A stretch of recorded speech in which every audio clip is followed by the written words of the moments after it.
It is 6:43 now. We're talking about carjackings this morning as we've seen what seems to be a rise in them in New Orleans in recent weeks. This morning, former New Orleans Police Chief Ronald Surpass is here to talk with us about what you can do to try to prevent yourself from being carjacked. Thank you for joining us this morning. Good to see you again. Yeah, how are things? It's great to have you back. Things are lovely, but this is a very scary situation. We've been hearing of some really dangerous cases lately. Oh, absolutely. You know, as everybody knows, I've retired from the police department and now I'm a professor in criminology and justice, so I'll answer it a little bit of both ways. Okay. If there's several ways to explain crime, one is this: there's offenders who are looking for guardianless, they're looking for capable guardian missing, and they're looking for a target. What does that really mean? Here's what it means. If you're driving in an area where you're not familiar with yourself, you're distracted by your cell phone, you're distracted by text messaging, and you're not watching the cues of the environment around you, you become a suitable target. And that's what the criminal is looking for. So try to make sure that you're constantly paying attention to your surroundings, even in neighborhoods you're familiar with. The second thing is, oftentimes people ask, and I don't know what the right answer is, I don't think anybody does. Sure. What if my child's in the car? What should I do? If you don't have anything in the car but the keys, give them the dang thing. You don't want to lose your life over a car. But people who want to protect their children are going to, and most offenders who are trying to do carjackings, they're looking for a quick hit, they want to get away, they want to get out, they're probably going to sell your car in the black market, maybe for a gun, maybe for some dope.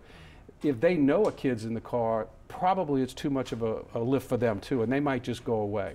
But when you feel like you're in danger, never sacrifice your life for anything, because that offender is looking for you to be in the least likely position to be guarded, and them to be the most likely position to get away. So you suggest not trying to fight this person back? I wouldn't, especially if they have a gun. I'm aware of far too many cases in my history where someone came to a car or a person with a gun, got the drop on them, if you will. The victim had a gun, tried to turn with their gun, and almost in every case they were killed by the offender. Wow. Because the offender has the advantage. They're already ready. And you don't need that. We can replace cars. Fighting for children's a bit different. No parent's going to let their child go. But remember, a motivated offender is looking for the easiest target with the least possibility of being caught.